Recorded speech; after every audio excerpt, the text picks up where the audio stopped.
बिस्मिल्लाहिर्रहमानिर्रहीम। अस्सलाम वालेकुम नाज़रीन, आप देख रहे हैं प्रोग्राम सिटी एट 10 और मैं हूं आपकी मेज़बान अना यूसुफ। इस दुआ और इस उम्मीद के साथ कि अल्लाह ताला हम सब के लिए आसानियां पैदा करे और हमें आसानियां बांटने की तौफीक अता फरमाए। आज के प्रोग्राम का आगाज़ कर लेते हैं। जुमे का मुबारक दिन है। सबसे पहले आप सबको जुमा मुबारक। और आगाज़ में एक चीज़ मैं आपसे शेयर करना चाहूँगी, वो ये है कि नाउमीदी कुफ्र है। अक्सर हम देखते हैं कि हम हालात से इस कदर दिल बर्दाश्ता हो जाते हैं कि हम होप जो कहते हैं ना, वो भी ख़त्म हो जाती है। खैर, उम्मीद पर दुनिया कायम है। अच्छे की उम्मीद कीजिए तो इंशाल्लाह सब अच्छा ही होगा। तो हम भी कोशिश करते हैं कि कुछ अच्छा ही हो और आपके साथ अच्छी चीज़ें शेयर करें, लेकिन अनफॉर्चुनेटली ये अच्छा हमें कम ही नज़र आता है। फिर मैं यही कहूँगी कि हम उम्मीद में रहते हैं कि जो अच्छी चीज़ें होंगी ज़रूर उन्हें भी ऐड करेंगे और आप तक पहुँचाएंगे। आज के प्रोग्राम की कुछ डिटेल्स आपसे शेयर करना चाहूँगी। आज के प्रोग्राम में एज यूजुअल हम खबरें भी डिस्कस करेंगे, आपके मसाइल भी उजागर करेंगे, जहाँ कहीं पे बेहतरी है वो भी आपको बताएंगे। इसके साथ साथ आज हम जो अहम चीज़ अपने प्रोग्राम में डिस्कस करने वाले हैं, आप ही के मसाइल हैं। बहुत सारे लोग परेशान हैं। बर्थ सर्टिफिकेट बनाने में मुश्किलात हैं, डेथ सर्टिफिकेट किस तरह से बनाए, फिर तलाक के मामलात हैं जो कि यूनियन काउंसिल की सतह पर होते थे। ये सब चीज़ें इल्तवा का शिकार हो रही हैं, लोगों को मुश्किलात का सामना करना पड़ रहा है। तो ये किसकी रिस्पॉन्सिबिलिटी है, ये मसला किस तरह से हल होगा, आज के शो में हम आगे चल के ये चीज़ भी डिस्कस करेंगे। साथ ही साथ आपकी हेल्थ का ख्याल भी हम रखेंगे। आपको सजेस्ट करेंगे कि मॉनसून का ये जो मौसम है, ऑब्वियसली बारिश के बाद हब्स हो जाता है, गर्मी की शिद्दत बढ़ जाती है, तो ऐसे में आपने अपनी सेहत का ख्याल किस तरह से रखना है वो भी आपको टिप्स देंगे। सेल्स प्रमोशन भी आज के प्रोग्राम का हिस्सा होंगी और फिर मार्केट में सब्जियों के रेट क्या है वो भी आप तक पहुंचाएंगे। फिलहाल पहले सेगमेंट की तरफ जाते हैं, जान लेते हैं आज बारिश होगी या फिर नहीं।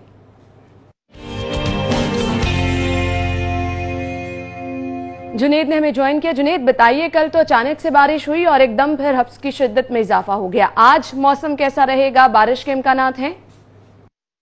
जी, महकमा मौसमियात के मुताबिक आइंदा 24 घंटों के दौरान शहर का मौसम जो है वो जुज़वी तौर पर अबरआलूद रहने का इम्कान है और मतला अबरआलूद रहने की वजह से शहर में आंधी और बारिश का इम्कान भी जो है वो जाहिर किया गया है। और आज दिन भर बादल और सूरज की आंख मचौली का सिलसिला भी जारी रहेगा और मामूल के मुताबिक जो हवाएं हैं वो 15 से 20 किलोमीटर फी घंटा की रफ्तार से चलती रहेंगी और नमी ज़्यादा होने की वजह से जो है हब्स की शिद्दत जो है वो शहरी महसूस कर सकेंगे। और आज ज़्यादा से ज़्यादा दर्जा हरारत जो है वो 35 डिग्री सेंटीग्रेड तक जाने का इम्कान है, जबकि सुबह के वक्त कम से कम दर्जा हरारत जो है वो 29 डिग्री सेंटीग्रेड रिकॉर्ड किया गया। और इसी तरह अगर हवा में नमी के तनासब की बात की जाए तो सुबह के वक्त जो है वो हवा में नमी का तनासब 74% रिकॉर्ड किया गया, जबकि शाम के वक्त जो है हवा में नमी का तनासब जो है वो 64% तक जाने का इम्कान है। और महकमा मौसमियात ने आइंदा 2 रोज़ तक जो है वो शहर का मौसम जुज़वी तौर पर अबरआलूद रहने का इम्कान जाहिर किया है, जिससे दर्जा हरारत में मामूली कमी तो देखी जा सकेगी, लेकिन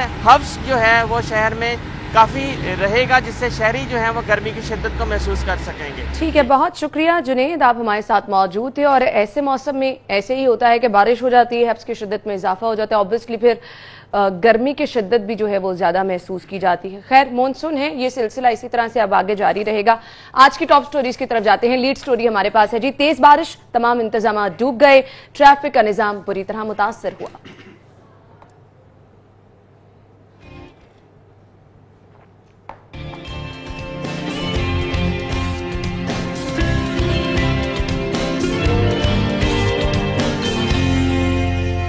अगली खबर है जी हमारे पास, महंगाई का नया रैला, शहर में चक्की का आटा 70 रुपए तक फरोख्त होने लगा। तैयारी और सहूलियात के बगैर ऑनलाइन क्लासेस, कॉलेजेस और असातिज़ा को मुश्किलात।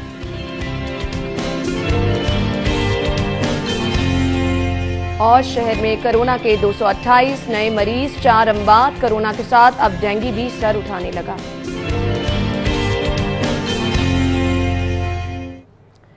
जी तो नाज़रीन, ये हैं हमारी आज की टॉप स्टोरीज, डिटेल में डिस्कस कर लेते हैं। स्टूडियो में हमारे साथ हमारे सीनियर रिपोर्टर इमरान यूनुस मौजूद हैं। अस्सलाम वालेकुम। वालेकुम अस्सलाम। क्या हाल चाल है? अल्हम्दुलिल्लाह। इमरान भाई, सबसे पहले तो बताइएगा, ये जो आजकल बारिश हो रही है, इस बारिश में एंजॉय करते हैं?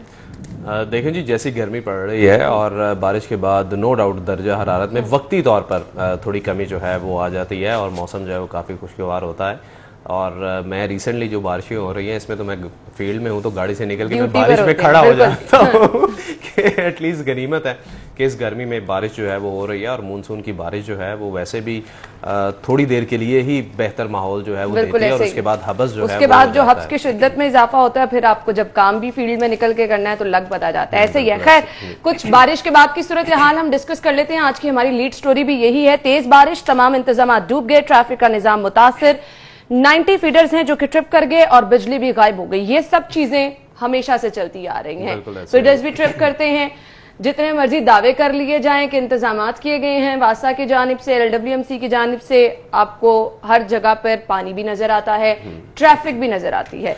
तो फिर ये दावे कहाँ पे किए जाते हैं, क्यों किए जाते हैं? देखिए जी, हमेशा से ये सूरत हाल जो है वो इसी तरह रहती है जिस तरह आपने बताया कि हमेशा ही हमें ऐसी सूरत हाल का सामना जो है वो रहता है। अब लोग जो हैं वो इस चीज़ के आदी हो चुके हैं और हुकूमत जो है सॉरी, वो भी इस चीज़ की आदी जो है वो हो चुकी है। इसमें अगर हम बात करें कि बारिश के बाद जो इलाके डूब जाते हैं उस हवाले से अगर हम बात करें, प्लानिंग जो है वो अभी तक नहीं है। इसमें दो तीन चीज़ें हैं। पहली बात तो ये है कि पहले जो है वो हमेशा सेवरेज लाइंस जो हैं वो अलहदा होती थी और जो बारिशी पानी की लाइंस होती थी वो अलहदा होती थी। हमारे इदारों ने पता नहीं क्या ज़रूरत पेश आई कि जो बारिशी पानी के लिए लाइनें बनाई गई थी पूरे शहर में, उनको भी सेवरेज में जो है वो शामिल कर दिया गया है कि उन्हीं लाइनों को जो है वो इस्तेमाल किया जा रहा है। दूसरी बात ये कि जो हमारा शहर का सिस्टम है लाइनों का, जेरे ज़मीन जो लाइनें हैं वो कुछ बोसीदा हो चुकी हैं, कुछ नहीं, इंतहाई बोसीदा है। और जब ये तारीख बताई जाती है ना कि तब से ये लाइनें बिछाई गई हैं तो आप परेशान हो जाते हैं कि फिर आप किस तरह इतने बड़े शहर में, इतनी बड़ी आबादी के शहर में आपने इस कदर बोसीदा निजाम रखा होगा, तो फिर ये तो सब होगा। और दूसरी चीज़ ये है कि अगर हम बात करें कि नो डाउट जितनी मौसलाधार बारिश कल हुई है, बारिश के बाद फौरी पानी कभी नहीं निकलता, थोड़ा टाइम टेकिंग ये मरहला जो है वो होता है कि बारिशी पानी निकले। लेकिन लाहौर में कई ऐसे, हालांकि पोश एरियाज ऐसे हैं जिनमें कई घंटे जो है वो पानी निकलता ही नहीं। उसके मुख्तलिफ वजूहात हैं। हमारे आप मुख्तलिफ अगर सेवरेज लाइनें देख लें या नाले देख लें, उनकी सफाई सुथराई जो है वो उस तरह से नहीं होती। हालांकि मुख्तलिफ जो इदारे हैं जिनमें वासा है, LWMC है, ये मानसून से कबल अपनी कोशिशें तो करते हैं लेकिन उस तरह प्रॉपरली कोशिशें जो हैं वो नहीं होती, चूंकि उसमें गंद जो है वो लाइनों में, अच्छा, ड्रेनों की सफाई तो मैंने खुद भी देखा है कि बहुत सारे इलाकों में मानसून से कबल ड्रेनों की सफाई की जाती है, उसके बावजूद उन्हीं इलाकों में दोबारा से मसला हो जाना। अच्छा, उसकी भी है ना, उसकी भी मुख्तलिफ वजूहात हैं। डिपार्टमेंट जो है वो दिखाते हैं अपनी कारकर्दगी कि जी हम सफाई जो है वो करना चाह रहे हैं, लेकिन जब वो सफाई कर रहे होते हैं तो आप यकीन जाने, आप उनसे अगर ये पूछे कि वाकई आपने 100% सफाई कर दिया, तो वो लिटरली वो यही कहेंगे कि जी हम पूरी सफाई नहीं कर सकते। क्यों? क्योंकि उन नालों में एक तो चले ठीक है, जो कूड़ा कटकट जो वहाँ पर मौजूद होता है, जो प्लास्टिक बैग जो होते हैं जितना वो निकाल सकते हैं वो निकालते हैं। कुछ वहाँ पर कंक्रीट के ब्लॉक्स जो हैं वो भी मौजूद होते हैं, पत्थर जो हैं वो भी उन लाइनों में मौजूद होते हैं जो कि वो नहीं निकाल सकते हैं। आप LOS की मिसाल ले लें, वहाँ पर वो जितना भी ऑपरेशन कर सकें वो कर सकते हैं, लेकिन उस तरह प्रॉपरली 100% सफाई जो है वो देखने में नहीं आती। इसीलिए वो मानसून से कबल जो है वो खाना पूरी करने के लिए या अपनी कारकर्दगी जाहिर करने के लिए सफाई करते हैं। हम ये नहीं कहते कि वो सफाई करते हैं, अवाम के रवैये भी ये है कि 1000 बार ये मुहिम जो है वो वासा की जानिब से, LWMC की जानिब से चलाई गई है कि आप प्लास्टिक बैग जो हैं काइंडली उन्हें इस तरह बाहर गली मोहल्लों में ना फेंका करें। ठीक है, जो भी इदारे आपके पास आते हैं कूड़ा करकट इकट्ठा करने वाले, उनको वो प्लास्टिक बैग जो हैं दे। लेकिन लोग क्या करते हैं, स्पेशली जो नालों के करीब रहते हैं या ड्रेनेज एरियाज जहाँ पर खुले ओपन ड्रेन होती हैं, वहाँ पर वो प्लास्टिक बैग जो है कुछ लोग खुद फेंक देते हैं, कुछ सड़कों पर फेंकते हैं तो वो हवा के साथ उसमें चले जाते हैं, जो कि वो भी एक बहुत बड़ा मसला जो है वो होता है, जिसकी वजह से फिर बारिश के बाद ऐसी सूरत हाल पैदा होती है कि सड़कों पर पानी जो है वो खड़ा हो जाता है। दूसरी अगर हम बात करें फीडर ट्रिप करने के हवाले से, तो ये फीडर ट्रिप जो है ये असल मसला ये नहीं है कि सिर्फ बारिश में ये फीडर ट्रिप करते हैं, ये आम हालात में भी फीडर जो है वो ट्रिप हो जाते हैं। जिसका असल मसला जो है वो ये है कि यहाँ पर लोड मैनेजमेंट जो है वो एक बड़ा इशू है कि जिन एरियाज में 50 घरों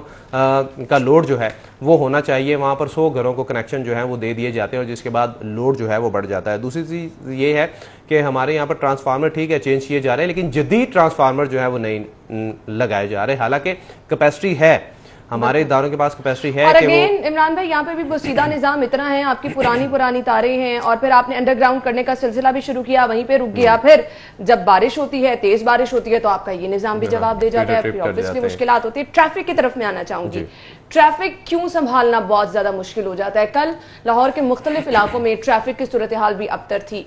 अब चले ये चीजें तो है ना, कुछ आपको कुदरती चीजें हैं, उस पर आप for the time being control नहीं कर सकते जब तक बारिश नहीं रुक सकती। ट्रैफिक का कंट्रोल तो हमारे हाथ में है, ये क्यों कंट्रोल से बाहर हो जाती है? देखें जी, बिल्कुल ये बात आपने ठीक कही कि जब बारिश होती है ट्रैफिक जो है वो स्लो हो जाती है, सुस्त रवि का शिकार जो है वो नजर आती है ट्रैफिक, और उसके बाद ट्रैफिक रश जो है वो बढ़ जाता है। लेकिन ट्रैफिक कभी भी जैम नहीं होती सिर्फ बारिश की वजह से ना, ठीक है, स्लो हो जाती है लेकिन गाड़ियां जो है वो चलती रहती हैं। लेकिन अगर बात करें कि हमारे इदारों की ही बात करूंगा कि हमारे इदारों की जानिब से हमेशा से जो भी पॉलिसी बनाई जाती है, नहीं आता, ये तो मानने वाली बात है। वो तो आप छोड़ ही देना, वो आप लाहौर की सिर्फ ये मिसाल ले लें कि लाहौर कितना बड़ा है, इसकी कोई एक शाहरा आप बंद कर दें, चाहे वो माल रोड है, चाहे वो गौसल आजम रोड है या फिरोजपुर रोड है, कोई एक रोड आप ब्लॉक कर दें, आप यकीन जाने आपका पूरा शहर चौक हो जाएगा। और ऐसी सूरत हाल जो है वो हमें नजर भी आती रही है, ऐसी कि कहीं प्रोटेस्ट हो रहा है तो पूरा ट्रैफिक जो है वो डाइवर्ट की जाती है, तो पूरा शहर जो है वो चौक हो जाता है। बहरहाल बारिश के हवाले से जो प्लानिंग नजर आनी चाहिए वो नजर नहीं आती, आम हालात में प्लानिंग नजर नहीं आती हमारी ट्रैफिक पुलिस की जानिब से, ट्रैफिक मैनेजमेंट की जानिब से। तो वहां पर बारिश के बाद जो है वो क्या सूरत हाल? मुझे ये बता दें, आगे तो तेज बारिशों की भी पेशगोई की गई है, तो इस तरह से अगर हमारी ये मैनेजमेंट भी सुस्त रही, हमारा निकासियाब का मसला भी हमें सुस्ती से ही चलता हुआ नजर आया, फिर हमारे फिडर्स भी ऐसे ट्रिप करते रहे, तो ये चीजें जो हैं वो रहमत के बजाय समटाइम आपके लिए जहमत बनना शुरू हो जाती है। लेकिन जी हमारी पब्लिक जो है वो इस चीज के लिए तैयार है, आप घबराएं ना, हमारी पब्लिक जो है वो इसके लिए मेंटली तैयार है कि हमें ये प्रॉब्लम होनी है, हमें ये प्रॉब्लम होनी है। हाँ, अवाम को पता है ना कि उन्हें क्या बारिश होगी, ऑब्वियसली उनके गली मोहल्लों में पानी जो है वो खड़ा रहेगा। मोस्टली ऐसे घर हैं अभी भी, मैं कोई पुराने दूर दराज के इलाकों की बात नहीं कर रहा, पोश एरियाज की बात कर रहा हूँ। ऐसे एरियाज अभी भी हैं जहाँ पर जिनकी सड़कों पे गलियों में पानी जब खड़ा होता है तो उनके घरों में वो पानी जो है वो आ जाता है। सो लोग अपने तहत बेचारे कोशिशें करते हैं कि अपने दरवाजे जो है वो ऊंचे कर लेते हैं, अपनी गली के आगे बाढ़ जो है वो सीमेंट की ईंटों की लगाना शुरू कर देते हैं। खैर उन्हें पूरा एतमाद है कि भाई हमारे साथ ये होना है,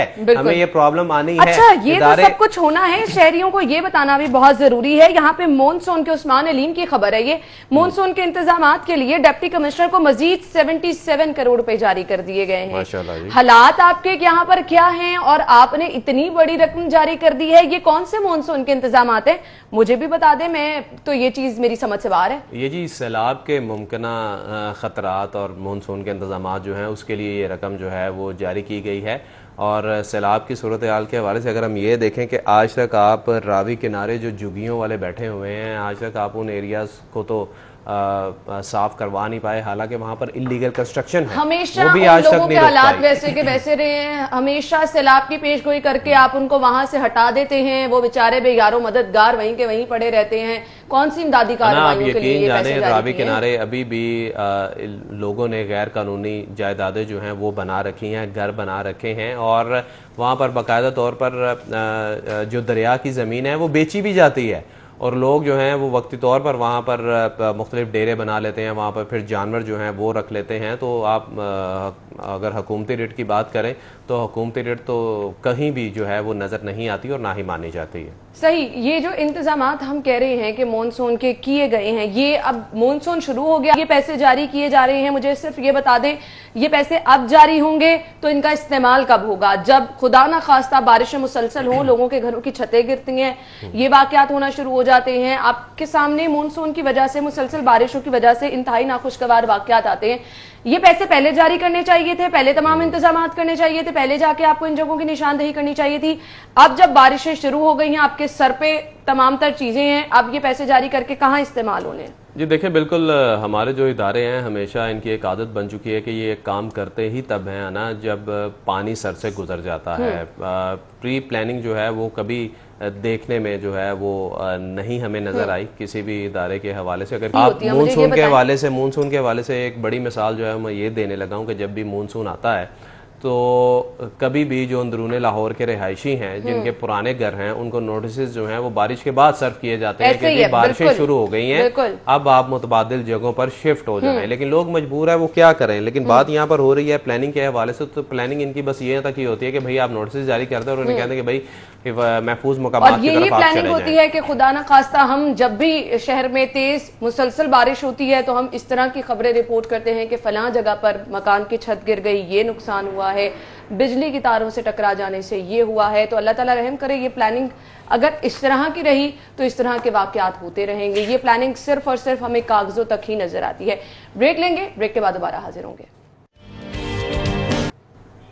ब्रेक के बाद आपको खुशामदीद कहेंगे और हालिया महंगाई पर अपडेट ये है कि महंगाई का नया रैला आ गया है। चक्की आटा 5 रुपए फी किलो महंगा और चावलों और दालों के रेट भी बढ़ गए हैं। चीनी का बहरान भी जारी है। अब इसमें ऑलमोस्ट सब चीजें आ गई हैं, दालें भी, चीनी भी, आटा भी। सब्जियों की तरफ हम जाएंगे, हसन हमें अपडेट देंगे वहां पर क्या सूरत हाल है। यानी आपकी सब्जियां महंगी, आपकी दालें महंगी, आपके चावल महंगे, आपका आटा महंगा। क्या कहेंगे इमरान भाई? देखिए, बाद में फिर वो ये करूंगा कि आपको हुकूमती रेट कहाँ नजर आती है। अब आप ये देखें कि हुकूमत जो है वो डेली बेसिस पे इन चीज़ों के रेट जो है वो निकालती है। बल्कि मज़े की बात मैं आपको ये बताता हूँ, आज जो सरकारी लिस्ट हुकूमत की जानिब से जारी की गई है, आप यकीन जाने उसमें आटा, चीनी और घी के सरकारी निर्ख मौजूद ही नहीं है। जो आज जिला इंतजामिया की जानिब से जारी की गई है उसमें ये रेट जो है वो लिखे ही नहीं हुए। डेली बेसिस पे ये जारी करते हैं और आज अल्लाह के हुक्म से इन्होंने ये रेट लिखे नहीं। सो खैर, ये तो एक अलग इशू है, अलग खबर जो है वो बनती है। तो अगर हम ये बात करें कि हुकूमती रेट कहाँ नजर आती है, देखें, ये जिम्मेदारी शहरियों को सस्ता मेयारी आटा और चीनी फराम करने की, हुकूमती निर्खों पर फराम करने की जिम्मेदारी जो है वो ऑब्वियसली मुतलका जिला इंतजामिया की होती है। हम हुकूमत की बात नहीं करते, हम सिर्फ थोड़ा निचले लेवल पर आ जाए, सिर्फ जिला इंतजामिया की होती है। लेकिन यहाँ पर ना जिला इंतजामिया की रेट नजर आती है, ना हुकूमत की रेट जो है वो नजर आती है। होता पता क्या है, हम सिर्फ इस गवर्नमेंट की बात नहीं कर रहे, ये गवर्नमेंट जो है बड़ी कोशिश कर रही है कि जी हम किसी तरीके से अवाम को जो है वो सस्ती और म्यारी चीजें जो है वो फराहम करें। खैर, ये इनके दावों से और वादों से और टीवी के बयानात से या अखबारों के बयानात से जो है तो यही लगता है। सो मैंने एक्सप्लेन कर दिया आपको कि इनके बयानात से तो यही लगता है। हर हुकूमत जो है, सिर्फ ये हुकूमत नहीं, हर हुकूमत जो है वो माफिया के साथ जो है वो बातचीत करती है। एक्शन को आप छोड़ें, हमेशा उनके साथ बातचीत जो है वो करती है, मुज़ाकरात करती है कि इस तरह ना करें, उस तरह ना करें। सो इनकी रेट तो कहीं आपको नजर नहीं आती। लेकिन अभी भी देखें, ये कोई छोटी चीज नहीं है। मतलब चक्की आटे पे 5 रुपए फी किलो महंगा कर देना गरीब आदमी के लिए तो ये एक बहुत बुरी खबर है, बहुत बुरी खबर जो है यहाँ पे वो लोग ये कह रहे हैं कि आटा 70 रुपए तक फरोख्त होने लगा है। गंदम महंगी होने की वजह से 65 रुपए किलो आटा फरोख्त नहीं कर सकते। अब मुझे बता दें, जो लोग खुद महंगे गंदम खरीद रहे हैं उनका जवाब तो फिर ठीक है ना, वो किस तरह से? मैं आपको यहाँ पर भी आपको एक छोटी सी चीज जो है वो बताता हूँ। ये हुकूमत जो है ना, ये माफिया के आगे ना हमेशा से घुटने टेकती है। हुआ पता क्या है, मैं अब आपको ये चीज यहाँ पर बताता हूँ। इस गवर्नमेंट ने बड़े ड्रामाई अंदाज में माफिया को जो है वो फायदा पहुंचाया है। क्यों? क्योंकि जब सरकारी गंदम मुहिम जो है वो खत्म हुई और उसके बाद इन्हें करना तो ये चाहिए था कि फौरी तौर पर सरकारी रेट जो है वो आटे का निकाला जाता, लेकिन इन्होंने किया क्या, पूरा, आप यकीन जाने, पूरा 1 महीना गवर्नमेंट ने ये लगा दिया कि जी 20 किलो के आटे के थैले की कीमत होगी क्या। पूरा 1 महीना लगा, इन्होंने निकाला नहीं। और उससे हुआ क्या, उससे हुआ ये कि जो मिल मालकान थे, मैं यहां करूंगा कि जो मिल्क माफिया था फ्लोर मिलों का, उसने किया क्या, उसने ये किया कि उसने आम मार्केट में आटा जो है वो 1000 से ज्यादा बेचना जो है वो शुरू कर दिया। मतलब अवाम को खूब लूटा उन्होंने। 1 माह में करोड़ों रुपया जो है वो बना लिया और हुकूमत जो है चुप करके बैठी रही। और एट दी एंड इन्होंने किया गया, इन्होंने महकमा खुराक के सेक्रेटरी को जो है वो हटा दिया और जवाब जो है वो यही था कि जी उन्होंने मिसगाइड किया, या 1 माह में वो रेट जो है वो नहीं निकाल पाए 20 किलो आटे का थैले का। इस वजह से लोगों को जो है वो परेशानी हुई। अच्छा, गवर्नमेंट ने तो सिर्फ ये बरी जिम्मा हो गई ना सेक्रेटरी को हटा के, लेकिन उस अवाम का क्या जिसने 800 रुपए वाला थैला जो है या 850 रुपए वाला थैला जो है वो 1050 का 1060 का जो है वो खरीदा। आप यकीन जाने, अभी भी मैं कल की बात कर रहा हूँ, मैं अगर गवर्नमेंट जो है वो चाहे कि मैं उसे वो जगह दिखाऊं तो मैं अभी भी राब्ता करें मुझसे, मैं पॉइंट आउट कर देता हूं। आप यकीन जाने, अभी भी पूरे समनाबाद में आप यकीन जाने 1000 से ऊपर 20 किलो का आटे का थैला जो है वो अभी भी बिक रहा है। ये कल शाम और ये मैंने खुद रेट जो है डिस्ट्रिक्ट गवर्नमेंट के सबके बैठे हुए कुछ नहीं करेंगे, ये कुछ भी नहीं करेंगे। अभी इन्होंने जो सरकारी रेट निकाला कि 20 किलो का आटे का थैला जो है वो 860 रुपए में मिलेगा, लेकिन कहां पे मिल रहा है? नो डाउट ठीक है, इन्होंने कुछ बड़े स्टोर जो हैं वो उनको दिया होगा। हम ये नहीं कहते कि पूरे लाहौर में कहीं भी 860 का नहीं मिल रहा, जहां पर इन्होंने फरोख्त करवाना है वहां पर फरोख्त करवाते हैं। लेकिन उन बेचारे आम गली मोहल्लों में क्या, जो बेचारे अभी भी 1000 से ऊपर 1050 का 20 किलो का थैला जो है वो खरीद रहे हैं, इनके प्राइस कंट्रोल मजिस्ट्रेट जो है उनकी कारकर्दगी जो है वो तो खुदारा इनके आगे बंदा हाथ ही जोड़ रहे हैं ना। वही कह रही हूं, वो तो आप छोड़ ही देना। उस पर अगर आप आएंगे तो वो आपको कहीं नजर नहीं आएंगे, लेकिन जब कभी भी आप डिस्ट्रिक्ट गवर्नमेंट से बात करेंगे तो वो आपको बताएंगे कि जो कारकर्दगी के हवाले से बात करें, मुझे अच्छी तरह याद है कि जब साबका हुकूमत जो मुस्लिम लीग नून की हुकूमत थी, मैं यहां पर जरूर ये बात करना चाहूंगा कि तब मैं जब सिटी डिस्ट्रिक्ट गवर्नमेंट जो है उसको कवर करता था तो हर 15 दिन बाद जो है वो प्राइस कंट्रोल मजिस्ट्रेट का इजलास जो है वो होता था, जिसमें उनकी कारकर्दगी जो है वो देखी जाती थी और मौके पर सजा और जजा दी जाती थी और उनको हटा दिया जाता था। फिर वो 15 दिन के बाद वो इजलास जो है हफ्ते बाद आना होना शुरू हो गया और इससे उन मजिस्ट्रेट को वाकई पता चल गया कि भाई हम काम करेंगे तो रहेंगे। पकड़ होगी, आपके काम का पूछा जाएगा तभी वो लोग एक्टिव होंगे ना। यहाँ तो ये निजाम नहीं है। यकीन जाने इस गवर्नमेंट से पूछे हाँ कि इन्होंने कब प्राइस कंट्रोल मजिस्ट्रेट का इजलास बुलाया था और कब उन्हें सजा और जजा की बुनियाद पर जो है वो उनकी कारकर्दगी जांची गई है। पता नहीं 2-3 महीने बाद शायद ही कोई इजलास जो है वो होता हो, लेकिन हमें तो अभी तक कोई ऐसा इजलास जो है वो इनका नजर नहीं आया कि हफ्ते बाद उनकी कारकर्दगी जो है वो जांची जाए। अगर ऐसा करें, अगर इन्हें अवाम का दुख हो तो यकीनन ये उन मजिस्ट्रेट से जवाब तलब करें कि शहर में आटा महंगा मिल रहा है। कि आपने बात की, इधर एक ऑर्डिनेंस तैयार किया गया है, उसका भी जिक्र कर लेते हैं। चीनी जखीरा करने पर 3 साल कैद और माल जब्त होगा, 50% जुर्माना भी होगा। ये ऑर्डिनेंस तैयार किया गया है, इससे कुछ फायदा होगा? ऑर्डिनेंस की जरूरत क्यों पेश आती है, मुझे पहले ये तो ये बता। ऑब्वियसली जब चीजें बस से बाहर हो जाती हैं, आप माफिया के आगे घुटने टेक देते हैं। इनके मैकेनिज्म के हवाले से बात करें, शहर में अगर किसी जगह पर कोई महंगी चीज बिक रही है, उसका मैकेनिज्म इनके पास ऑलरेडी मौजूद है, पावर्स हैं इनके पास, उसको कंट्रोल कर सकते हैं, उसके बाद ये कंट्रोल नहीं हो रहे। ठीक है, माफिया जो है उसके खिलाफ कैसे एक्शन लेना है वो भी इनके पास मैकेनिज्म है, लेकिन उस पर भी अमल दरामद जो है वो नहीं हो रहा। इन्हें पता है कि चीनी कहां पर जखीरा होती है, आटा कहां पर जखीरा होता है, कहां कहां महंगे दामों बिकता है। लेकिन ऑब्वियसली इन्होंने अपनी कारकर्दगी बेहतर करने के लिए, मैंने बताया ना कि कुछ स्टोर जो हैं वो रखे हुए हैं जहां पर ये दिखा देते हैं कि भाई इस स्टोर पर सरकारी कीमत पर जो है वो आटा और चीनी और दीगर दालें जो हैं वो मिल रही हैं। वहां पर शहरी ख्वार होते रहते हैं, आप एक दफा चले जाएं दूसरी दफा आपको चीज मिलेगी नहीं। खैर, ये ऑर्डिनेंस तैयार किया गया है, इस पर किस हद तक इंप्लीमेंट होगा, इसका क्या फायदा होगा, ये तो वक्त ही इधर मियां असलम इकबाल ये कह रहे हैं, कल के इजलास की अगर हम बात करें, महंगाई पर जब बातचीत हुई है तो वो कहते हैं कि आटे के निर्ख नहीं बढ़ने देंगे। निर्ख तो बढ़ गए हैं, मुझे ये बताएं अब कौन से, अभी क्या मजीद इजाफा होने वाला है जो कह रहे हैं नहीं बढ़ने देंगे? अच्छा, मियां असलम इकबाल साहब के हवाले से मैं बात करूं, इनके दिल में ना, आप यकीन जाने के जब ये हुकूमत में भी नहीं थे तब भी ये अपने इलाके में खुली कचहरी लगाया करते थे, वो सिलसिला अभी भी जारी है। सो हमने वैसे ये चीज देखी हुई है कि ये ना वहां पर लोगों के मसाइल सुनते भी हैं। ठीक है, अब जब ये हुकूमत अब देखिएगा, अब जब ये हुकूमत में आए हैं ना तो ये बेचारे ना मुझे अब बेबस नजर आएंगे। और ये बेबस कैसे नजर आते हैं ये इनके आप इजलासों में देख लें। जब इन्होंने मार्केटें खोली और ताजरों ने इनकी बात ना मानी तो ये कैसे गुस्से में आ गए थे। मतलब अब ये हुकूमत में आया ना तो अब इन्हें पता है कि इन्हें कितनी सपोर्ट है, इनकी मिनिस्ट्री को कितनी सपोर्ट है। और मैंने वही बात कही ना कि माफिया जो है उसको कंट्रोल करना इस हुकूमत के बस की बात नहीं है। ये हुकूमत जो है ये माफिया के खिलाफ नहीं चल सकती। अब जो मैं बात कर रहा हूँ समनाबाद का हल्का और इन्हीं के हल्के की बात कर रहा हूँ जहाँ पे आटा जो है वो अभी भी 1000 से ऊपर जो है वो फरोख्त हो रहा है। सो मैंने इसीलिए कहा कि ये मियां असलम इकबाल जो है वो वैसे तो ऑब्वियसली बड़ी अच्छी शख्सियत है और काम शाम भी करते हैं, लेकिन अगर सिर्फ ये अगर समनाबाद में नहीं है कि अपने हल्के की इंफॉर्मेशन ना हो और अगर अपने हल्के में बाद ये बयान दे देना कि आटे के निर्ख नहीं बढ़ने चले, इनकी आसानी के लिए मैं ये कह देता हूं अभी ये किसी टीम को भिजवाएं, आप ये समनाबाद के एरियाज पक्की ठट्टी में भिजवाएं, उन एरियाज में भिजवाएं जहां पर गरीब लोग रहते हैं, आम लोग रहते हैं, दिहाड़ीदार तबका रहता है। आप यकीन जाने वहां पर आटे का थैला आपको 1000 से ज्यादा कीमत पर ही अभी भी मिलेगा, आज भी मिलेगा। ये मैं रात क्या दादोशुमार बता रहा हूँ, जो रात मैंने 2-3 शॉप पे विजिट किया, 1-2 तो जो मुझे जानते थे उन्होंने कहा इमरान भाई आटा तो है ही नहीं, वो अभी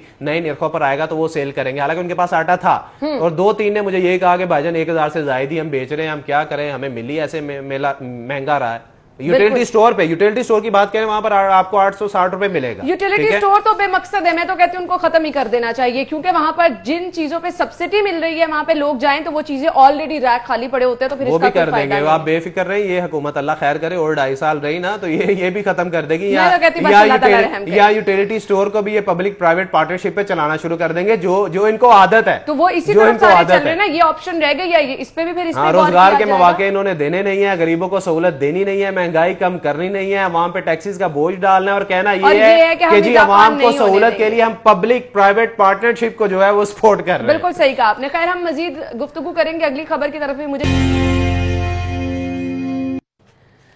ब्रेक के बाद आपको एक बार फिर से खुशामदीद कहेंगे और अगली खबर हमारे पास है जी। अगली खबर ये है, तैयारी और सहूलियात के बगैर ऑनलाइन क्लासेस, कॉलेजेस असातिज़ा को मुश्किलात का सामना है। ना सिर्फ कॉलेज बल्कि स्कूल के असातिज़ा भी, कोई तैयारी नहीं है, कोई इस तरह से पहले हमने ये सिस्टम फॉलो नहीं किया है और एकदम से आके अब आप ऑनलाइन क्लासेस पे अगर आ गए हैं और पूरे लेक्चर तैयार करना, प्रिपेयर करना, ऑब्वियसली टीचर्स के लिए भी मुश्किल जो है वो नजर आ रही है। क्या कहेंगे इमरान भाई आप? देखें जी, मैं तो सिर्फ इस तबके के हवाले से बात करूंगा कि लेक्चरर्स जो हैं उनके साथ जुल्म हो रहा है, हुकूमत जो है वो कर रही है। मेरे ख्याल से तो हर दौर में जो है वही होता रहा है इनके साथ जुल्म, लेकिन सबसे मजलूम तबका जो है वो मेरे ख्याल से ये लेक्चरर जो हैं वही हैं। अगर आप बात करेंगे इनके मुख्तलिफ अलाउंसेस जो हैं वो ख़त्म किए जा रहे हैं और दूसरा ऑनलाइन क्लासेस के हवाले से बात करें तो देखें जो ये नेट इस्तेमाल करते हैं ऑब्वियसली उसमें भी तो खर्च आता है ना, उसमें भी तो खर्च आता है, लेकिन हुकूमत जो है वो तालीम को बेहतर करने के हवाले से किस किस्म की पॉलिसियाँ बना रही हैं वो सबके सामने हैं। और अगर बात करें असातिज़ा के हवाले से तो अभी भी लाहौर के अहम मुकामात पे असातिज़ा जो हैं वो बेचारे प्रोटेस्ट जो हैं वो कर रहे हैं, कई रोज़ से धरना दिए जो हैं वो बैठे हुए हैं, भरपूर एहतजाज जो है वो किया जा रहा है। तो मैं इसलिए ये बात ये कर रहा हूँ कि हमारा जो सबसे मजलूम तबका इस वक्त हमें नजर आ रहा है वो लेक्चरर्स हैं, बिल्कुल जो लेक्चरर्स हैं जिन्होंने। मुझे ये बता दें, अब ये कोई कम टाइम नहीं है जिससे हम कोरोना से निपट रहे हैं। इस तमाम टाइम के दौरान भी अभी तक हम इस स्टेज पे नहीं पहुंचे हैं कि हम प्रॉपर तरीके से इस चीज को मैनेज कर सके या हम इसमें रहना सीख लें। हम कह रहे हैं ना कि अब हमें आदत बना लेनी चाहिए, अब हमें इसके साथ ही चलना है।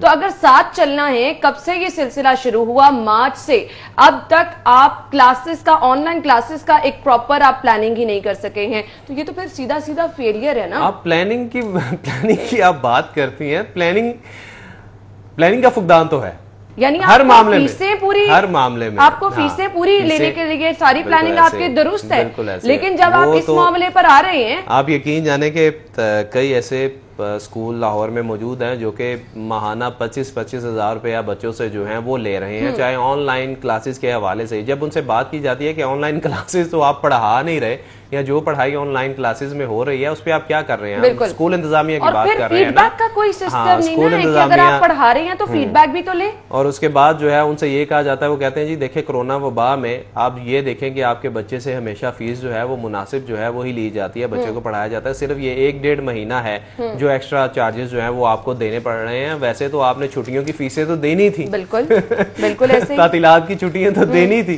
फीसें जो है वो देनी थी तातीलात की, तो वो तो आपने दे दी, तो सिर्फ आपको 1-1.5 महीना जो है वही एक्स्ट्रा देना पड़ा है ना।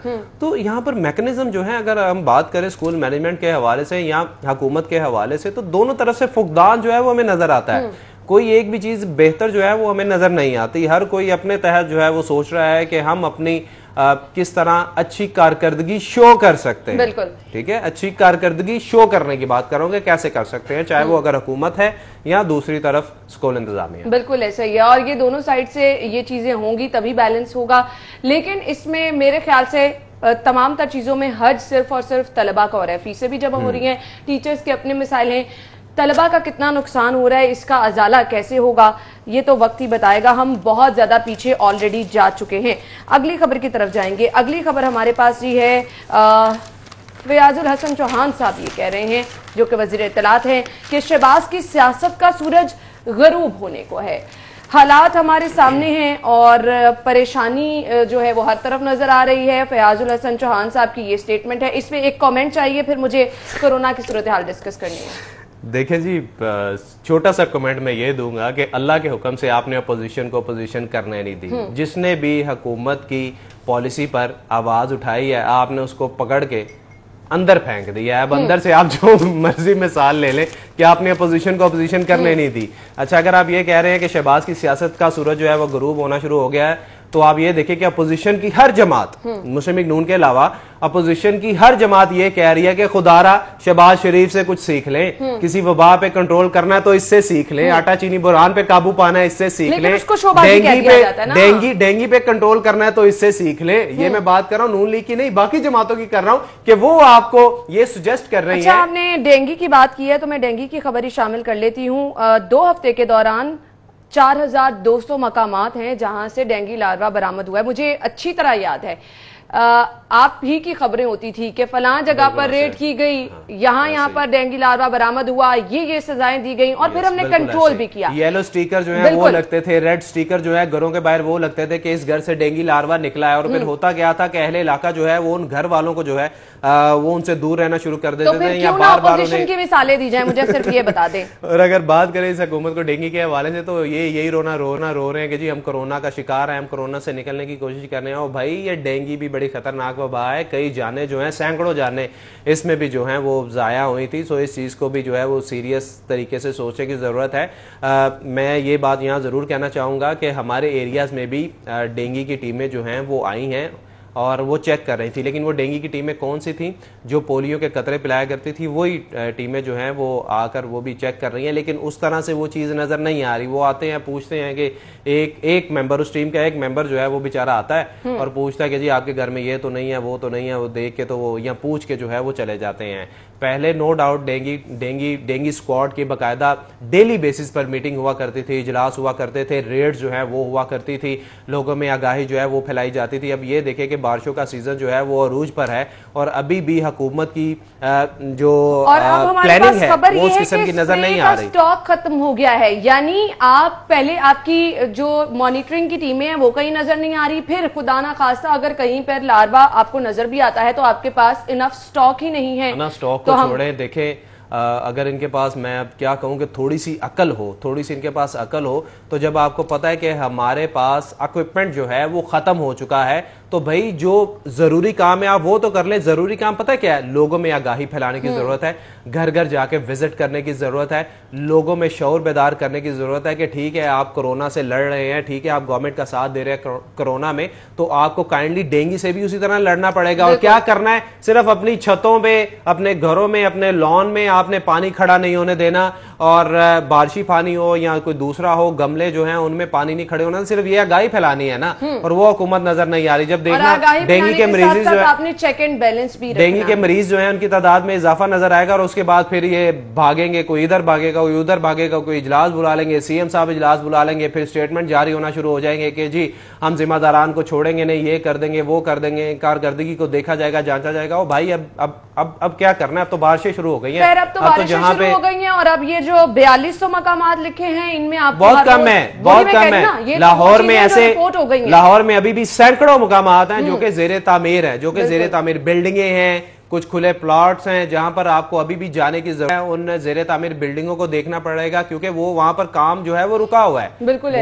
मोस्टली बिल्डिंग्स का काम रुका हुआ है, मोस्टली घरों का काम जो है वो रुका हुआ है, तो वहां पर आपको इंस्पेक्शन करने की अशद जरूरत है। ये तो वो मेरे ख्याल से वो एरियाज है ना जहां पे लोगों ने आपको बता दिया या निशानदही हो गई, आपकी टीम तो आप चले गए, लेकिन अभी तक आप अपने तहत क्या कर रहे हैं? और फिर वो जो रैंडम छापे मारे जाते थे वो भी नहीं हो रहे, तो इसका मतलब कि इससे डबल हमारे पास जो है वो तादाद हो सकती है अगर सही तरह से जो है वो मॉनिटरिंग की जाए। खैर, ब्रेक का वक्त हुआ है, ब्रेक के बाद आपको दोबारा ज्वाइन करते हैं।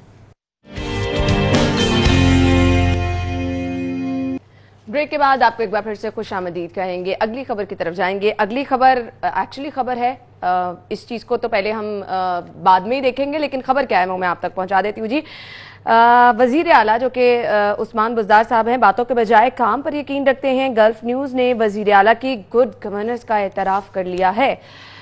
ये सब चीज़ें तो एक तरफ, ये बयान एक तरफ, हमारे पास जो रियलिटी है उसके मुताबिक अगर मैं बात करूँ तो मुझे इमरान भाई ये बता दें कि कोई चीज़ें अच्छी जो हैं उनकी भी निशानदही कर दें, मुझे तो नहीं नज़र आ रही हैं। देखें जी, गल्फ न्यूज़ की ये जो स्टोरी है, ये बाकायदा उनकी जो स्टेटमेंट थी ये मैंने भी पढ़ी है।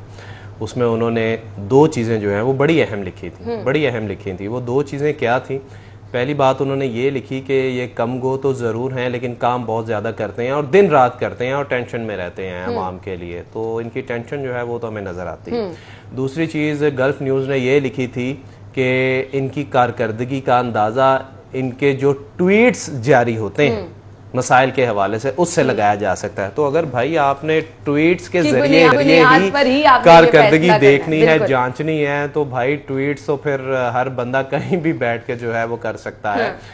ठीक है, सबसे आसान काम है जी, ये सबसे आसान काम है। और जो जो चीज़ें वहाँ पर बयान की गई हैं, गल्फ न्यूज़ ने जो जो चीज़ें बयान की, आप यकीन जाने उसमें आधे से ज़्यादा जो मंसूबे थे वो साबका हुकूमतों के जो हैं वो मेंशन किए गए हैं और जो कि इस हुकूमत पर डाले जा रहे हैं।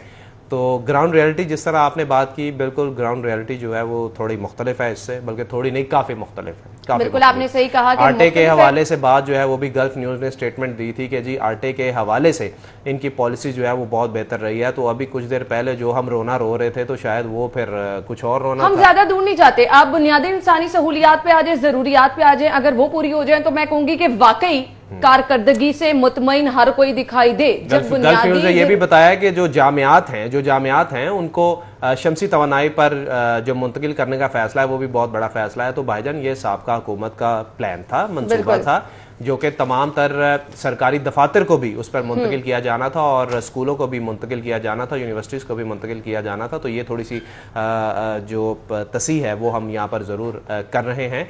और दूसरा, अगर आटे के हवाले से बात करें तो आटे की तो हमने पहले बता दिया कि किस तरह जो फ्लोर मिल माफिया है उसको कैसे फ़ायदा जो है वो पहुँचाएगा और आवाम बेचारी मजबूर रही 1050 रुपये फ़ी 20 किलो का थैला जो है वो ख़रीदने में।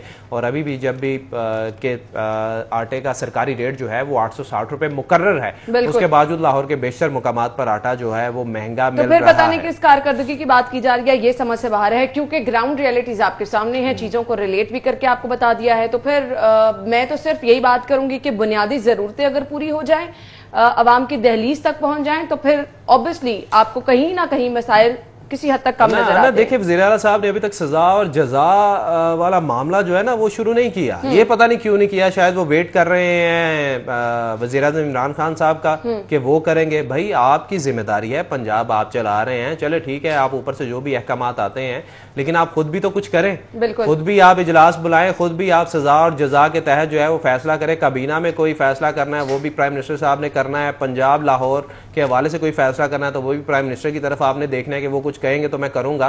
तो भाई आप इन जो वुज़रा हैं जो कि इन मसाइल हल करना जिनकी जिम्मेदारी थी, अगर वो नहीं कर रहे तो आप बुलाएं, पूछें। हमने तो नहीं कभी देखा कि आपने वुज़रा को बुला के सख्त सरजनिश जो है वो की हो कि जी ये आटा क्यों महंगा मिल रहा है, आप क्या कर रहे हैं, लेकिन इसके लिए तमाम मालूमात इमरान भाई होना बहुत जरूरी है। जब आप तक ये सब चीजें पहुंचेंगी नहीं, क्या हो रहा है वो ही नहीं आपको पता होगा, तो किस तरह से सरजनिश की जाएगी। खैर, पेट्रोल बहरान की बात करना चाहूंगी। पार्लिमानी कमेटी बनाने के लिए हुकूमत को 6 हफ्तों की मोहलत दे दी गई है।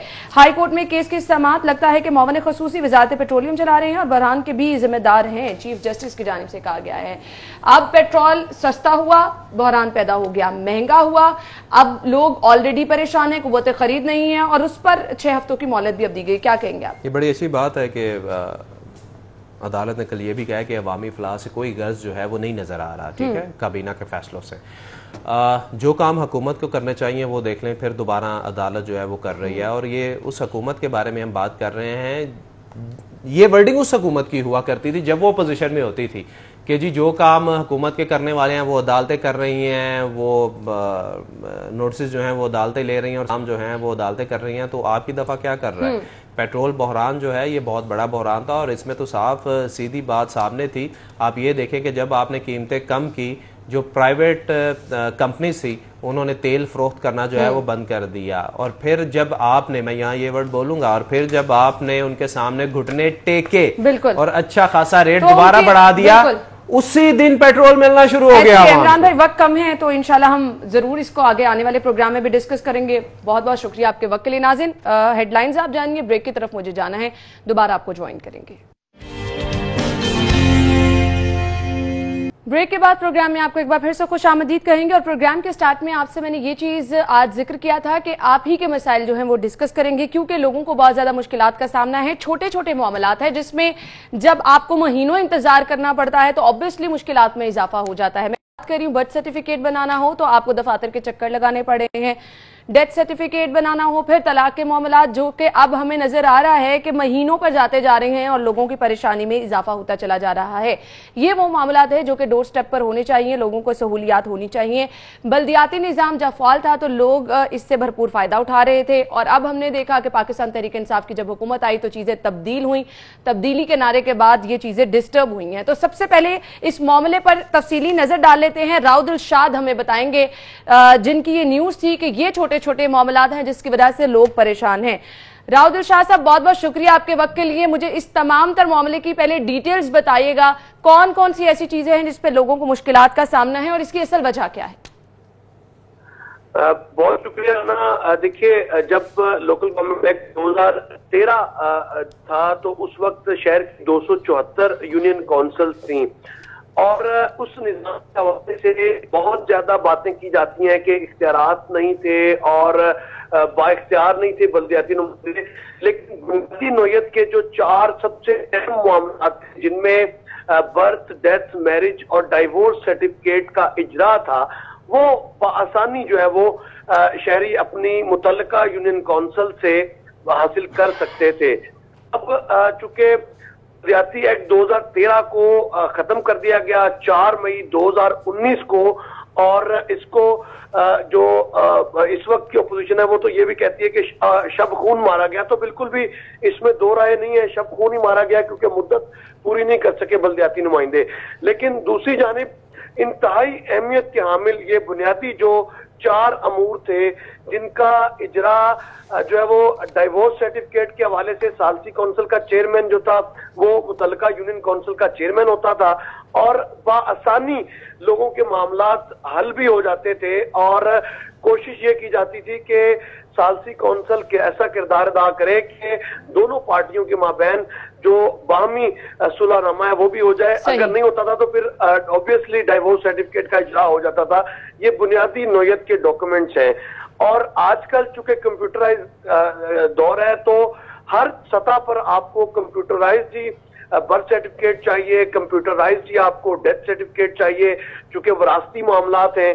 तो अब चूंकि यूनियन काउंसिल्स को प्रीवियस ईयर खत्म कर दिया गया, पहले यूनियन काउंसिल को डिफंड किया गया और उसके बाद फिर 2000 सिलसिला आगे बढ़ाएंगे। राव दिलशाद की गुफ्तगू भी आपने सुनी। अब ये मामलात किस तरह से चल सकते हैं, माजी में किस तरह से चल रहे थे, अब डिले क्यों हो रहा है, और फिर जो कहा जा रहा है कि जो बल्दियाती निज़ाम खत्म किया गया, शब खून मारा गया, गैर आईनी इकदाम ये उठाया गया, इस पर भी हमने देखा कि सुप्रीम कोर्ट में जो है वो समाअत हुई थी और मामला आगे क्या चला, आगे क्या होगा, इस निज़ाम का मुस्तकबिल क्या है, उस पर बात कर लेते हैं। हमारे साथ स्टूडियो में हमारे मेहमान मौजूद हैं, साबिक mayor Lahore colonel retired Mubashir Javed साहब, उन्हें खुशामदीद कहेंगे। अस्सलाम वालेकुम जी। वालेकुम अस्सलाम। क्या हाल चले आप? अल्लाह का बड़ा करम है। बहुत बहुत शुक्रिया आपके वक्त के लिए। सबसे पहले तो मैं जानना चाहूंगी, मामला सुप्रीम कोर्ट तक पहुंचा तो वहां पर सुनवाई हुई है अब आपकी?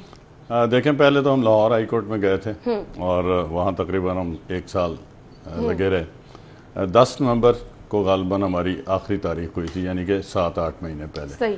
और उसके बाद हमारे वकला ने अर्ली हेयरिंग की 2-3 एप्लीकेशंस भी दी और यहाँ पर हमारी आगे सुनवाई नहीं हुई। मैं कुछ कह नहीं सकता कि क्यों लाहौर हाई कोर्ट ने हमारे केस में इंटरेस्ट लिया, क्या वजूहात थी, क्योंकि ये एक बहुत बड़ा इशू था और पूरे पंजाब से रिलेट करता था। 12 करोड़ अवाम की तरफ से हम गए थे, कोई इंडिविजुअल केस नहीं था। बहरहाल अदालत आलिया की खुद अपनी सोच है कि उन्होंने इसको क्या प्रेफरेंस दी। उसके बाद हम मजबूर हो गए तो हम कोई 3-4 महीने पहले we approach to Supreme Court of Pakistan. तो वहाँ हमारी पहले इन चैम्बर हेयरिंग्स हुई और उसके बाद इस महीने की 13 तारीख को जो है वो हमारी उन्होंने इन चैम्बर में जज साहब ने कहा कि आप पिटीशन दायर करें। हमने पिटीशन दायर कर दी और 13 तारीख को हमारी तारीख थी, हेयरिंग थी, और वो हमारी जो रिट पिटीशन है वो एडमिट कर ली गई है on fundamental rights of the citizens. उसमें हमारी कंटेंशन ये है कि जी एक इलेक्टेड बॉडी मौजूद थी, ठीक है, एक सूबे का कानून था जो कि constitution of Pakistan 140A article के तहत बना था, बिल्कुल, और हुकूमतें वजूद में आई थी। सही। नई हुकूमत आ गई, दूसरी political party, that is to say openly very clearly PTI, और उन्होंने एक कानूनी इलेक्टेड बॉडी को खत्म किया एक नए कानून से। सही। और वो नया कानून कैसा है, ना मैं उसमें जाऊंगा, ना मुझे उसके जाने की जरूरत है। वो ऐसे ही है जैसे आजकल ये सारा कुछ नहीं हो रहा है, ये बनी थी, ये क्या रोटी वाली यतीम खाना टाइप, इतने इतने खूबसूरत जगहों के ऊपर वो बना दी गरीबों की पनाहगाहें। ठीक है जी। तो उसी तरह इन्होंने सोचा कि ये भी वही है, जो मर्जी कर लो।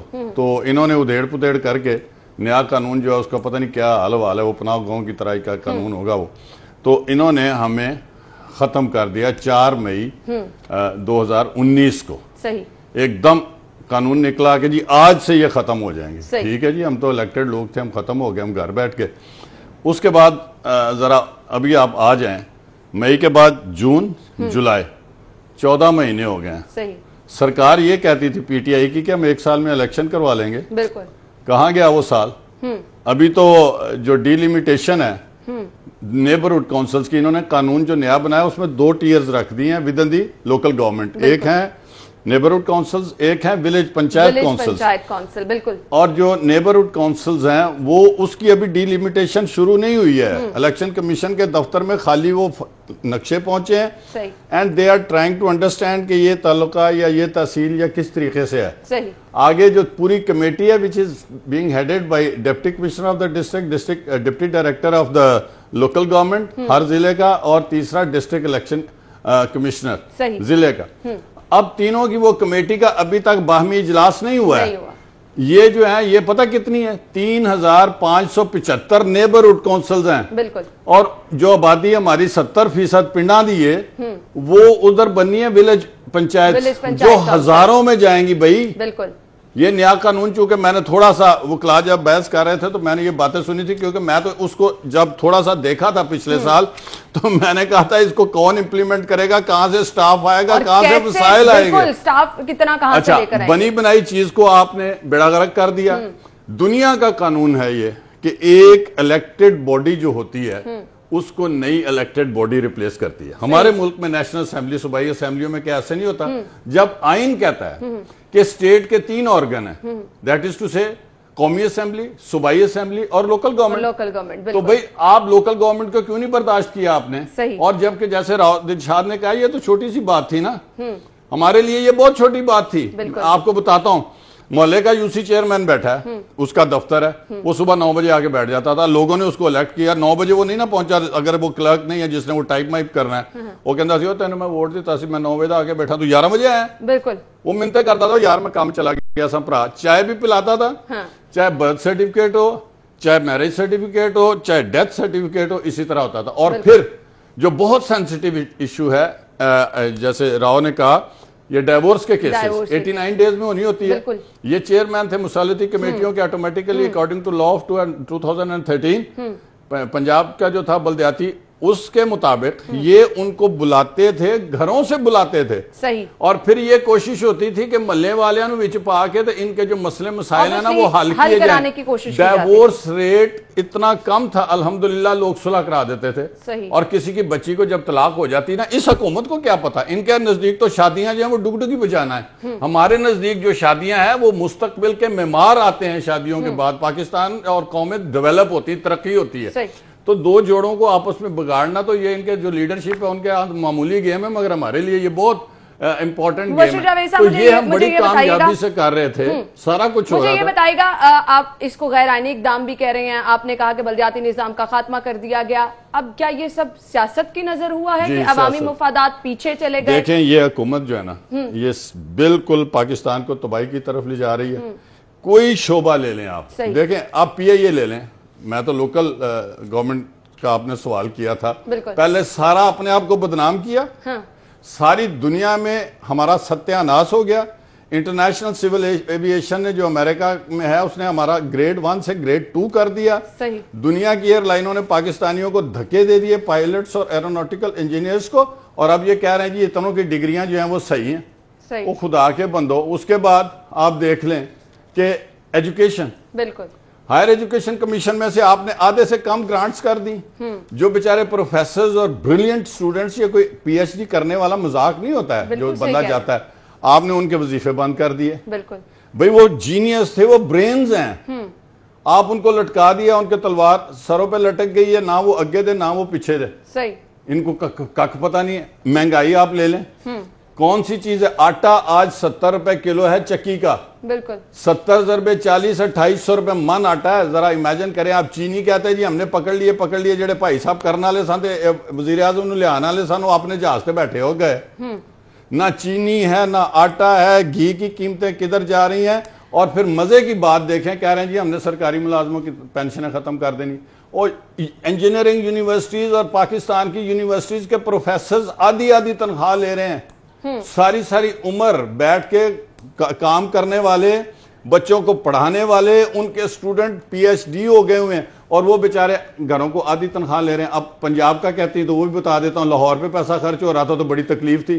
जरा सुन लीजिएगा। लाहौर का ही बेड़ा गर्क हो गया है। नहीं, अभी आप लाहौर की इंपॉर्टेंस देखें। आप मेट्रोपॉलिटन सिटी, काबुल का रास्ता, बिल्कुल दिल्ली को रास्ता, बिल्कुल साउथ पंजाब को रास्ता, नॉर्थ पंजाब को रास्ता, पूरे पाकिस्तान की मंडियां, concentration, Shalmi market the biggest market, cloth market of Asia, जहां पैसा लगता तो सारी दुनिया की सियाहत इधर, बिल्कुल कौंसल जनरल इधर।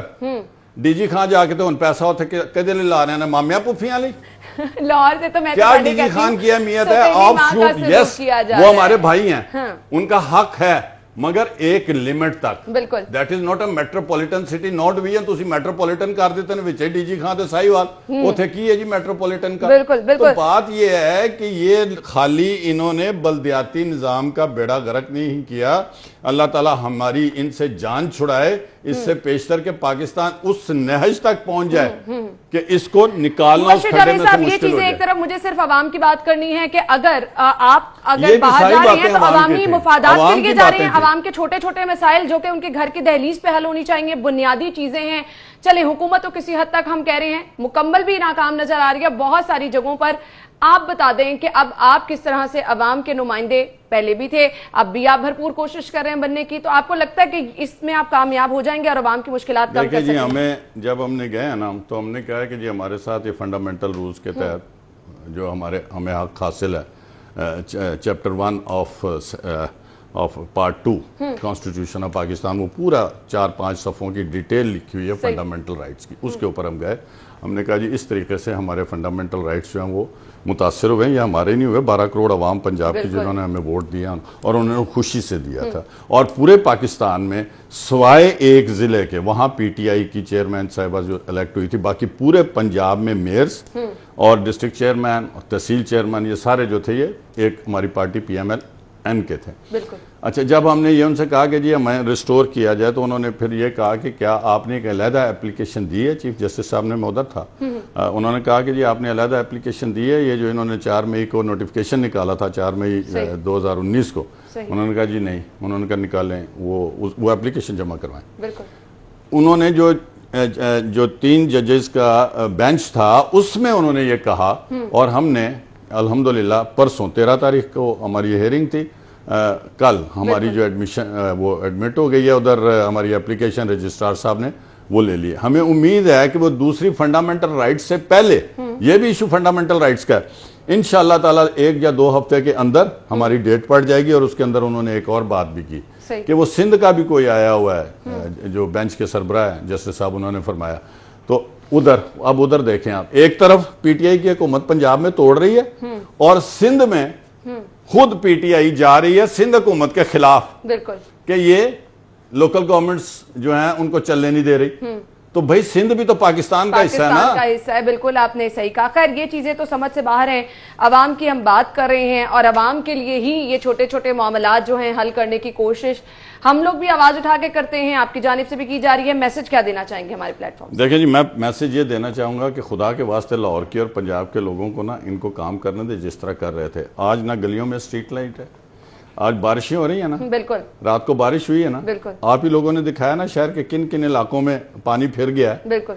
ये कहते थे ना शहबाज शरीफ साहब बूट पहन के तो निकल जाते हैं, वो बूट जो होते थे वो पानी निकालता था, वो बूट, बिल्कुल वो बूट कमरों में नहीं बैठता था। शहर पूरा जो है वो गंद भरा पड़ा है। अब आवाम का अगला मसला आ जाए, अगले ईद है ना 15 दिन के बाद, आप खुद दिखाते थे इतना खूबसूरत हम शहर आबाद कर देते थे। आज अभी तक जानवरों के लिए ना पानी के बोर हुए हैं, ना वहां होदियां हैं, ना वहां आवाम जा सकती, ना वहां पंप पड़े हुए हैं। जब बारिश हो तो वहां पर पानी निकाल के रेत की ट्रालियां नहीं खड़ी हैं जो हम रेत बिछाया करते थे।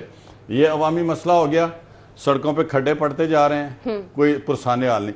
इतने खूबसूरत पौधे दरख्त लगे हुए होते थे, वो कहीं नहीं हो रहा। जाके हमारे पैसे में से पंजाब का पैसा जो चीफ मिनिस्टर जाके बलूचिस्तान दे रहा है, एक अखबार लिख रहा है 1 अरब, एक अखबार लिख रहा है 25 करोड़, एक अखबार लिख रहा है 75 करोड़। और भाई पंजाब का पैसा उधर क्यों दे रहे हो? वो हमारे भाई हैं, मगर अपनी हालत तो पहले देखो। साढ़े को रोटी खान नहीं हैगी, तो आटा तुम 70 रुपये किलो बेचते पे हो, सब मंडियां तो को लग दियां नहीं, बर्थ सर्टिफिकेट तो को बांधे नहीं पे, तो आप जाके उधर जो है वो आप 1 अरब रुपया दे रहे हैं। तो फेडरल गवर्नमेंट के पास सीएम साहब नोटिस लेते रहते हैं, मियां असलम इकबाल साहब की स्टेटमेंट आई है कि महंगा आटा नहीं होने देंगे, तो फिर इससे एक उम्मीद ही रह जाती है। इनकी मानता कौन है, असलम इकबाल की या चीफ मिनिस्टर की? मुझ घुंगनिया तो शहर फिरना सारा लाहौर गड्डी चला के। इस स्टेटमेंट के बाद हम उम्मीद ही कर सकते हैं, हालात तो बेहतर नहीं नजर आ रहे हैं, लेकिन फिर उम्मीद ही कर सकते हैं कि आवाम के लिए कुछ हो जाएगा। हमने पूरी कोशिश करनी है। मैं आपका बहुत शुक्रगुजार हूं कि आपने इतने सेंसिटिव इश्यू के ऊपर हमें उठाया। और अब सारा मीडिया, आप हमने देखा है पिछले 3 दिनों से मैं तो कहीं नहीं गया, बिल्कुल हमने तो मीडिया से रिक्वेस्ट नहीं की, बिल्कुल। इनकी तो पीटीआई की तो है ही मीडिया वॉरफेयर। ये हुकूमत में मीडिया से आए हैं, और आई टेक्नोलॉजी के क्या उस मुसीबत को कहते हैं, उसके थ्रू असि तो काम करके बंदियां नूं सामने नजर आने वाले लोग हैं, and we have proved it. हमने इस तरह की पनाहगाहें नहीं बनाई। रेलवे स्टेशन के सामने खूबसूरत प्लॉट का बेड़ा गर्क कर दिया, जहां एक बहुत बड़ा वो बनना था हब प्रोजेक्ट पूरे लाहौर की ट्रांसपोर्ट का। बिल्कुल। लारी अड्डे में बेड़ा गर्क कर दिया उस प्लॉट का, जहां के पहले से बनी हुई थी पनाहगाह टाइप जगह। अब ये तो बहुत लंबे मामलात हैं, इनको डिस्कस करने लगे तो फिर टाइम कहाँ जाएगा, वो आपके लिए भी कम पड़ जाएगा। Thank you so much, wish you good luck. ये मामला जो है बहुत शुक्रिया, सिटी 42 के आप बहुत शुक्रिया आपके वक्त के लिए। दुआ करेंगे अल्लाह लाहौर के और पंजाब के और इंशाल्लाह अवाम की बेहतरी होगी तो हमारा मुल्क, हमारा शहर खुशहाल होगा। बहुत बहुत शुक्रिया आपका। नाज़रीन, मुझे ब्रेक की तरफ जाना है, ब्रेक के बाद आपको दोबारा ज्वाइन करते हैं। अहम खबर जान ली, आगे बढ़ेंगे, अपने सेगमेंट्स की तरफ जाएंगे। और सेगमेंट्स में सबसे पहले डिफरेंट मोबाइल रेट्स क्या हैं वो मैं आपको बताऊंगी। क्यू मोबाइल है हमारे पास और इसकी कीमत मैं आपको बताती चलूँ जी। 16,999 रुपए में अगर आप खरीदना चाह रहे हैं तो खरीद सकते हैं। नोकिया 6.1 प्लस 28,799 रुपए इसकी कीमत। टेक्नो मोबाइल i4 और इसकी कीमत है 19,999 रुपए।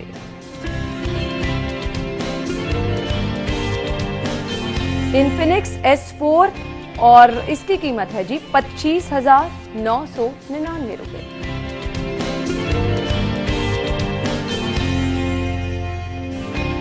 और अब चलते हैं अपने अगले सेगमेंट की तरफ, जो कि है सिटी ट्यूटोरियल।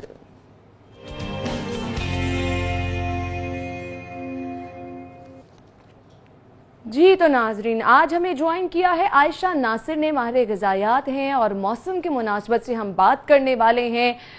ड्रिंक्स जो हैं वो डिफरेंट इस्तेमाल लोग करते हैं गर्मी की शिद्दत से बचने के लिए। तो आज जो ड्रिंक हमने सेलेक्ट किया है इसकी अफादियत क्या है ये हम आयशा से जान लेते हैं। अस्सलाम वालेकुम आयशा, क्या हाल चाल हैं आपके? वालेकुम अस्सलाम, मैं बिल्कुल ठीक, आप कैसी हैं? बिल्कुल ठीक ठाक। आयशा, जिस ड्रिंक के बारे में आज हम बात करने वाले हैं वो है सत्तू और शक्कर का शरबत। मुझे बताइएगा इसकी अफादियत क्या है, आजकल के मौसम की मुनासबत से अगर इस्तेमाल करते हैं तो कितना मुफीद है? देखिए, दोनों ड्रिंक्स, अगर हम शक्कर के शरबत की बात करें या हम सत्तू की बात करें, तो दोनों ड्रिंक्स जो हैं वो हमें बेपनाह एनर्जी देती हैं।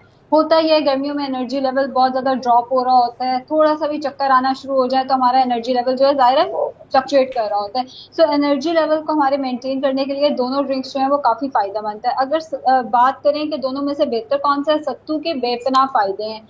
सबसे पहले तो इसके अंदर मैग्नीशियम, पोटेशियम, आयरन, 3 चीजें मौजूद हैं। मैग्नीशियम और पोटेशियम हम जानते हैं स्ट्रेस के लिए भी बहुत अच्छे हैं, ब्लड प्रेशर को मेंटेन करने के लिए भी बहुत अच्छे हैं, एंजाइटी के लिए भी बहुत अच्छा है, हमारी भूख को बढ़ाने के लिए भी बहुत अच्छे हैं। जो मैग्नीशियम और पोटेशियम का कॉम्बिनेशन है, ये गर्मियों में अक्सर लग रहा होता है भूख नहीं लग रही, बच्चे जो है वो स्पेशली ये कंप्लेन कर रहे होते हैं कि भूख नहीं लग रही, तो सत्तू जो है वो भूख बढ़ाने का काम करता है, एपिटाइट को आपकी बढ़ाता है। और उसकी वजह ये होती है कि इसके अंदर मैग्नीशियम और पोटेशियम की एक अच्छी मिकदार मौजूद है।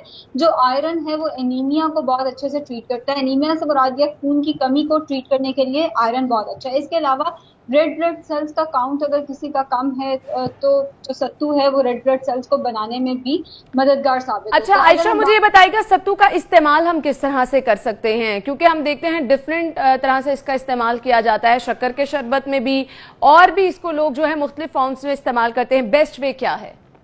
सबसे अच्छा तरीका ये आप सुबह उठ के निहार मुंह इसका शरबत पिए। निहार मुंह शरबत जो है, निहार मुंह आप कोई भी चीज लेते हैं उसकी एब्जॉर्प्शन ज्यादा होती है, तो शरबत जब आप सत्तू का ले लेते हैं उठ के, वो आपका एनर्जी लेवल मेंटेन रखता है। अगर किसी को कॉन्स्टिपेशन का या IBS का मसला है, किसी का डाइजेशन से रिलेटेड, हाजमे से रिलेटेड कोई मसला चल रहा है, अब तो मौसम भी ऐसा आ गया कि इसमें यूजली डायरिया वगैरह रहता ही है, तो सत्तू जो है वो हाजमे से रिलेटेड मसले मसाइल को भी कंट्रोल करने में मददगार साबित होता है। सबसे अच्छा इसका इस्तेमाल किया उठते साथ ही आपने निहार मुंह उसका शरबत पीना।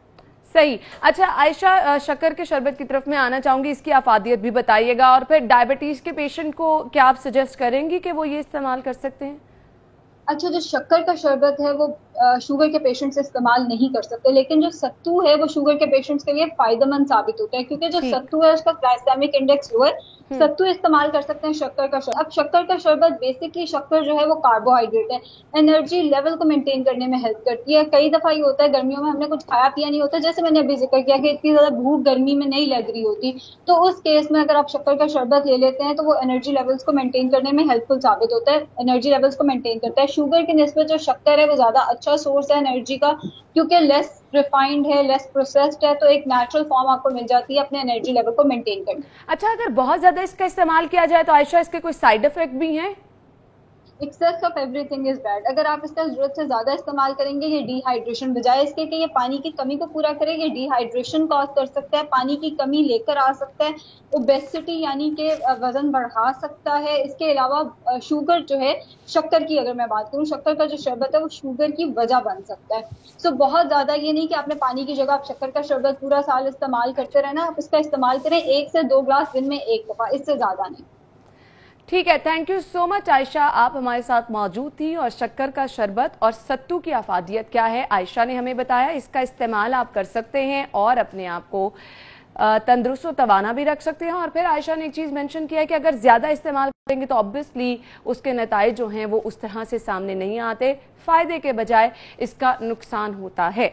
आगे बढ़ेंगे, अगले सेगमेंट की तरफ जाएंगे जो कि है आज के भाव।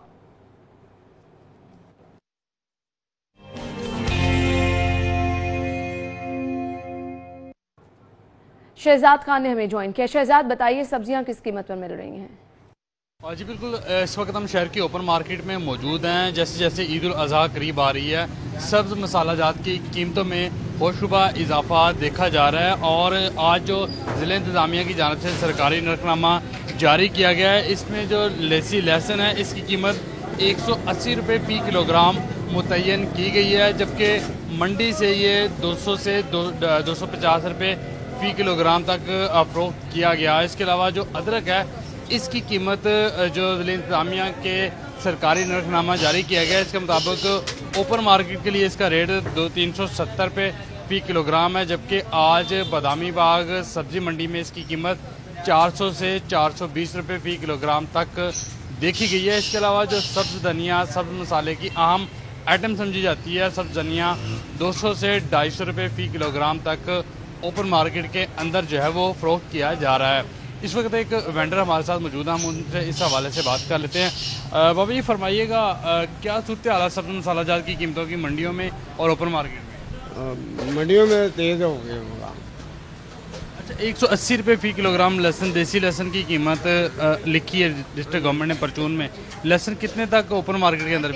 लहसुन जो है ना 240 से 250 बिक रहा है, तो जो उन्होंने बात करो तो कहते जी सानू एहो ही भाव देना है। इस अदरक का बताइएगा। अदरक 410, 420, 400 से कम नहीं है।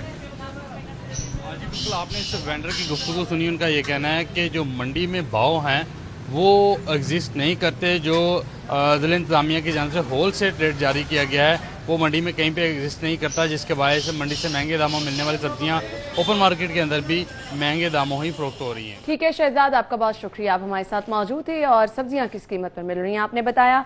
मीट रेट्स क्या हैं? जेनिथ शॉप पे अगर आप जाएंगे तो बीफ पर केजी यहाँ पर अवेलेबल है 633 रुपये में। बीफ मेंस आपको मिलेगा 899 यानी 899 रुपये में। मटन पर केजी 1403 रुपए में मटन मिंस आपको मिलेगा 1649 रुपए में। और इसके बाद चिकन रेट क्या है? गवर्नमेंट रेट के मुताबिक जिंदा मुर्गी मार्केट में अवेलेबल है 187 रुपए में और इसका बना हुआ गोश्त आपको मिलेगा 271 रुपए में। एग रेट्स पे आ जाते हैं। रिटेल प्राइस 128 रुपए दर्जन में आप अंडों की खरीदारी कर सकेंगे और अगर आप जाएंगे होलसेल पर तो यहाँ पर 2 रुपए की बचत आप कर सकते हैं। 126 रुपए दर्जन में आप अंडों की खरीदारी कर सकेंगे। और इसके बाद गोरमे पे अगर आप जाएंगे तो यहाँ पर 127 रुपए दर्जन में आप अंडों की खरीदारी कर सकते हैं।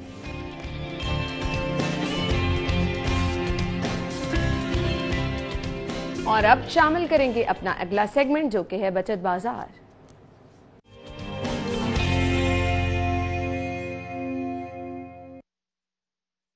सेल्स का जिक्र कर लेते हैं, कहां कहां पर सेल लगी है। तो ब्रांड है हमारे पास बोनेंजा सतरंगी। यहां पर अगर आप जाएंगे तो यहां पर अप टू 50% ऑफ है। आप जा भी सकते हैं, ऑनलाइन शॉपिंग की ऑप्शन भी अवेलेबल है। Next brand Outfitters up to 50% off है। यहां पर भी आप जाकर अपनी पसंद की खरीदारी कर सकते हैं।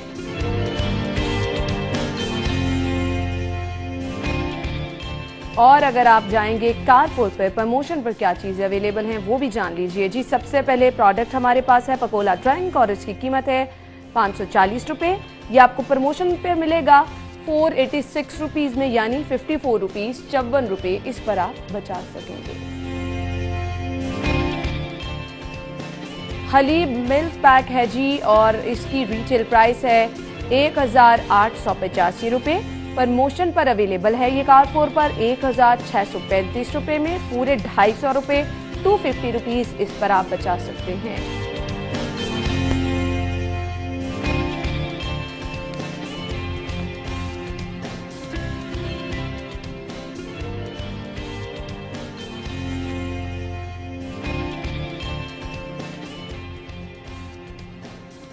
जी तो नाजरीन, सेगमेंट्स हमने शामिल किए, आपको बताएं कि मार्केट की क्या सूरत हाल है। ये सब चीजें तो आपने जान ली, किचन की सूरत हाल भी जानना बहुत जरूरी है। ब्रेक के बाद हबीब के किचन में आपको ज्वाइन करूंगी, हमारे साथ रहिएगा।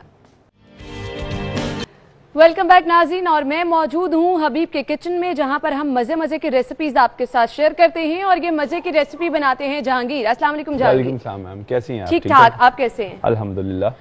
मुझे तो रेसिपीज जो हैं जहांगीर जो शेयर करते हैं हमारे साथ बहुत मजे की भी लगती हैं और क्विक बन भी जाती हैं, ये सबसे बड़ी बात है। और फिर जब आप उसमें इस्तेमाल करते हैं नेशनल के मसालों का, हबीब कुकिंग ऑयल का, तो हमारे खाने का मजा जो है वो मजीद दोबाला हो जाता है। हबीब ये कहता है कि दिल का मामला है, और साथ ही साथ अगर मैं बात करूं नेशनल की, तो नेशनल की जानिब से कहा जाता है कि आपके खानों की लज्जत को मजीद बढ़ा देते हैं। तो जब रेसिपी भी मजे की हो और इन चीजों का इस्तेमाल किया जाए तो आपका किचन खुशबूदार हो जाता है। जहांगीर, आज की हमारी रेसिपी क्या है? आज की जो हमारी रेसिपी हम बनाने जा रहे हैं पोटैटो चीज बॉल। ये तो बेसिकली एक कॉन्टिनेंटल डिश है, बट मैंने इसको ट्विस्ट दिया है अपने पाकिस्तानी मसालों के साथ। और इसके साथ हम सर्व करें, इमली की चटनी है, आलू बुखारे की चटनी है और मिंट चटनी है। 3 चटनियों के साथ हम इसको सर्व करेंगे। और साथ हम बनाएंगे मैंगो स्मूदी। ठीक है, शुरू करते हैं। यानी आज हमारी एक ड्रिंक भी बनने जा रही है और रेसिपी भी हमारी बनने के लिए जा रही है। इसके लिए मैंने 400 ग्राम पोटैटोज लिए, इनको बॉईल किया है। उसके लिए मैंने चॉप बारीक कटा हुआ धनिया, पुदीना, हरी मिर्च, उसके बाद हमारे पास नेशनल की लाल मिर्च है, कुटी हुई मिर्च है, चाट मसाला है और जीरा है। सही, ये हम इसमें ऐड करेंगे। साथ हम लेंगे नमक हस्बे ज़रूरत। इसमें हम तकरीबन 2 से 3 ग्राम ऐड कर देंगे। इसको अच्छे तरीके से मिक्स करेंगे। अच्छा जहांगीर, इसको मिक्स कर रहे हैं, रेसिपी जो है वो आप टीवी स्क्रीन पर भी देख सकते हैं, इंग्रेडिएंट्स और तरकीब इसकी चल रही है। लेकिन यहाँ पर एक जबरदस्त चीज मैं आपको जो बताने वाली हूँ हमारी इस रेसिपी के अलावा, वो जबरदस्त चीज ये है कि बिरयानी डे जो है वो मनाया जा रहा है फूड पांडा की जानिब से। हर साल की तरह इस साल भी फूड पांडा 17 जुलाई से लेकर 19 जुलाई तक सेलिब्रेट कर रहा है बिरयानी वीकेंड। तो इस वीकेंड भरपूर अंदाज में बिरयानी वीकेंड मनाने और एंजॉय करें। Up to 70% of. बिरयानी के शौकीन अफराद के लिए ये जबरदस्त न्यूज है, क्योंकि फूड पांडा बिरयानी वीकेंड लेकर आया है जिस पर आप जबरदस्त बिरयानी डील्स को एंजॉय भी कर सकते हैं और आप भरपूर जो बचत है उससे फायदा भी उठा सकते हैं। तो बिरयानी वीकेंड फूड पांडा के साथ मैं तो मना रही हूं, आप भी भरपूर अंदाज में मनाइएगा और बिरयानी फूड पांडा से खूब इंजॉय कीजिएगा। यहाँ पर हम देख रहे हैं जहांगीर अपनी रेसिपी की तरफ हैं और ऑलमोस्ट ये बॉल्स जो हैं बनाना शुरू भी कर दिए। ओके, जब हमारा मिक्सचर ये बन जाएगा उसके बाद हम इसको इस तरह फ्लैट फॉर्म में लाएंगे। ये मेरे पास मोज़रेला चीज है जिसको मैंने डाइस कटिंग में काटा है, वो हम इसके अंदर फिल करेंगे। फिल करके इसको अच्छे तरीके से हम बंद कर देंगे। ये हमारे पोटैटो चीज की हमने फिलिंग की है और पोटैटो बॉल्स में हमने इसको बंद कर दिया। जबरदस्त। नेक्स्ट स्टेप है हमारा कोटिंग का। कोटिंग के लिए जो चीजें हमें रिक्वायर्ड हैं वो हमें चाहिए अंडा, उसके बाद मैंने मैदा लिया हुआ है और साथ हम लेंगे ब्रेड क्रम। ठीक है जी, ब्रेड क्रम्स, मैदा और अंडा, और ये हम कोटिंग के लिए यूज करेंगे, जिसके बाद हम इसको फ्राई करेंगे। जब तक ये साथ फ्राई होगा हम अपने ड्रिंक की रेसिपी की तरफ चले। ठीक हो गया जी। सबसे पहले हम कोटिंग करेंगे मैदे की, उसके बाद हम कोटिंग करेंगे अंडे की और एंड पे ब्रेड क्रम्स की तरफ जाएंगे। एंड पे हम लगाएंगे इसके ऊपर ब्रेड क्रम। ब्रेड क्रम लगाते हुए एक चीज का ख्याल रखना है कि अच्छे तरीके से इसको कोट करना है, क्योंकि इसके अंदर चीज है। अगर थोड़ा सा भी इस तरह का आपसे मिस्टेक होगा तो वो चीज जो है वो बाहर आ जाएगी। तो वो जो कॉन्सेप्ट है आपका पोटैटो चीज बॉल का, या आपने उसको थोड़ा देसी स्टाइल में टच किया है, वो सारी चीज जो है ना वो एक हिडन चीज सामने आ जाएगी। तो सरप्राइज जो चीज निकलनी है वो नहीं निकल पाएगी।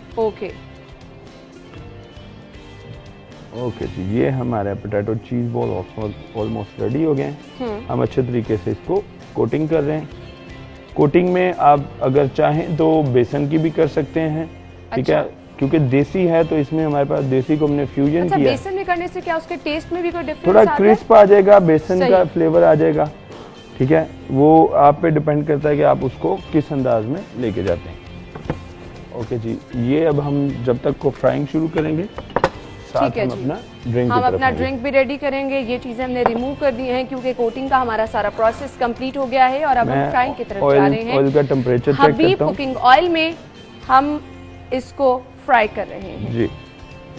हबीब कुकिंग ऑयल में फ्राई करेंगे क्योंकि दिल की सेहत का ख्याल रखता है। दिल का मामला हो तो आपको इस चीज का भी ख्याल रखना है और इस्तेमाल करना है सिर्फ और सिर्फ हबीब कुकिंग ऑयल। अब आएंगे हम अपनी स्मूदी की तरफ।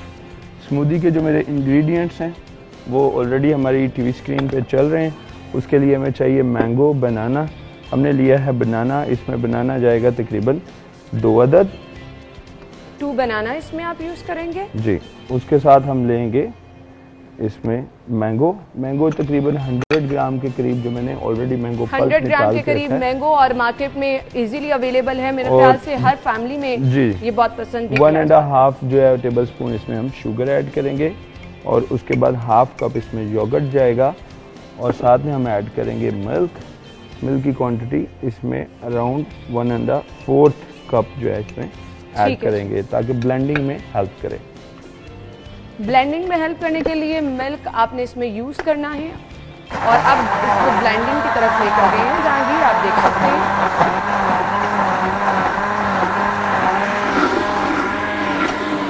हमारी रेसिपी जब तक ब्लेंड हो रहा है तब तक हम अपनी प्लेटिंग की तरफ आएंगे। प्लेटिंग में हमने यूज करना है ग्लास की जो गार्निश हमने करनी है।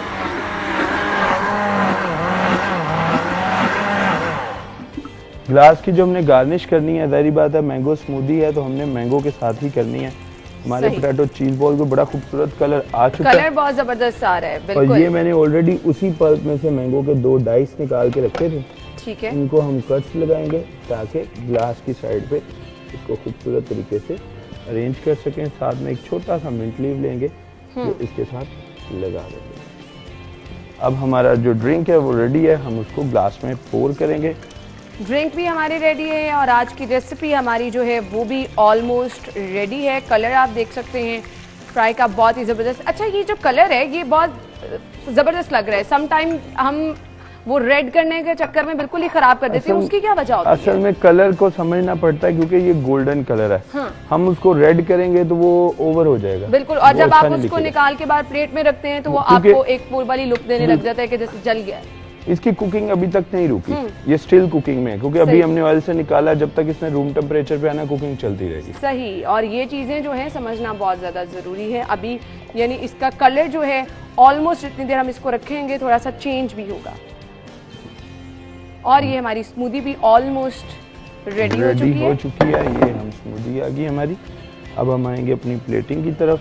प्लेटिंग के लिए आज मैंने जो प्लेट सेलेक्ट किया वो ब्लैक है, ये ब्लैक प्लेट। अच्छा, कलर्स प्लेट के भी बहुत ज्यादा मैटर करते हैं। मैडम जब आप किसी फोटोज को देखते हैं या कोई कैनवास पे भी या किसी पेंटर से भी बात करें तो किसी भी फोटो की सबसे ज्यादा जो खूबसूरती है ना उसका बैकग्राउंड होता है। बिल्कुल आपने सही कहा। तो अगर आप अपनी रेसिपी को गार्निश कर रहे हैं, प्लेटिंग कर रहे हैं, तो जाहिर बात है आपकी प्लेट अच्छी होनी चाहिए, बैकग्राउंड अच्छा होना चाहिए। जितना अच्छा बैकग्राउंड होगा उतनी अच्छी प्लेट लगेगी। यानी आपके जो सिलेक्शन है, आप खाना अच्छा बना रहे हैं, आपकी रेसिपी है, तो प्लेट आपकी जो है वो बहुत ज्यादा मैटर करती है। प्लेट का कलर क्या है अकॉर्डिंग टू आपकी रेसिपी, ये भी बहुत ज्यादा मैटर करता है। ओके जी, ये मैं थोड़ा इसको स्टिक करने के लिए लेमन लगा रहा हूँ ताकि हम अपने जो बाउल्स हैं जब इसके ऊपर स्टेबल करें। और ये प्लेटिंग के भी डिफरेंट हर रोज जो है वो तरीके हम आपके साथ शेयर करते हैं। जहांगीर बड़े जबरदस्त अंदाज में प्लेटिंग करते हैं और हर रोज एक नया तरीका मेरे ख्याल से आप लोगों को भी पता चल जाता है अगर आपने घर में खाना बनाना है तो किस तरह से प्रेजेंट करना है, क्योंकि ये बहुत जरूरी है। क्योंकि खाना खाने से पहले दिखने में अच्छा होगा तो खाने को। जहांगीर हमारे पास टाइम कम है तो मैं चाहूंगी आप जल्दी से इसको एक फाइनल लुक दे दें ताकि हमारे नाजरीन इसको मुकम्मल एक लुक जो है वो भी इसकी आलू बुखारे की चटनी। ठीक, ये हम इसके ऊपर डालेंगे। उसके बाद हमारे पास रेडी है इमली की चटनी, इसको हम थोड़ा थोड़ा इसके ऊपर ड्रिजल करेंगे। साथ में हम डालेंगे पुदीने की चटनी। सही, ठीक है। ये वो चटनी है जो हमारे घरों में हर वक्त अवेलेबल होती है। आप इजीली इसको प्लेटिंग में पोटैटो चीज़ी बोल और विद ये जो डिफरेंट हमने 3 किस्म की जो है मिंट और आलू बुखारे की और इमली की चटनी इसमें इस्तेमाल की है। साथ में हम लेंगे ये पुदीने के छोटे पत्ते और ये हमारी प्लेटिंग जो है वो रेडी हो गई जी। तो हमारी आज की रेसिपी कंप्लीट हो गई है, स्मूदी और पोटैटो चीज बॉल। ये जबरदस्त हमारी रेसिपी है जो कि कंप्लीट हो चुकी है और मुझे क्लोजिंग का कहा जा रहा है। तो आज की रेसिपी का आपने फीडबैक देना है, बताना है कि आपको रेसिपी किस तरह से पसंद आई है और रेसिपी देखने में तो बहुत मजे की लग रही है, टेस्ट भी इसका बहुत अच्छा होगा। Thank you so much Jahangir. नाज़रीन, इसी के साथ ही प्रोग्राम का वक्त अपने इख्तिताम को पहुंचा है। फीडबैक जरूर दीजिएगा और हमें दुआओं में याद रखिएगा। अल्लाह हाफ़िज़।